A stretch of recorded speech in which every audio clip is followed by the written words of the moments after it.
Hey groomers, Tyler and Smokey here. He's over there enjoying the sun.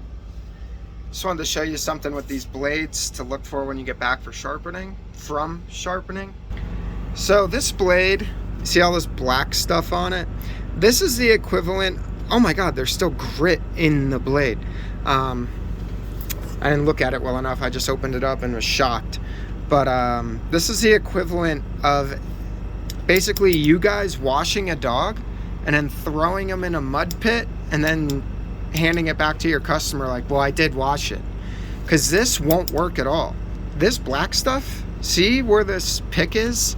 If the light wants to work, see how I'm rubbing that off? That's grit from our wheels. You could see it on my wheel. That's how we sharpen it. So if you're pressing that grit in between the comb and the cutter, you're just gonna dull your blade out within seconds of using this. So if you get a blade back like this from your sharpener, call them up, let them know that they didn't complete the job. Maybe try and get them to redo it or get your money back and take your business elsewhere, because this is bad. Like I said, it's kind of like washing and grooming a dog and then making him all dirty again and then handing it back to your customer saying you already did the work. So you can see all the grit is on this pick.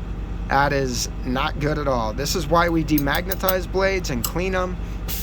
The cleaning process and reassembling is the longest process of sharpening. The actual sharpening the blade takes a few seconds on the wheel, but then the rest of it is where all the work comes in. So just be aware of this. If your blade looks like this, definitely let them know. All right, bye.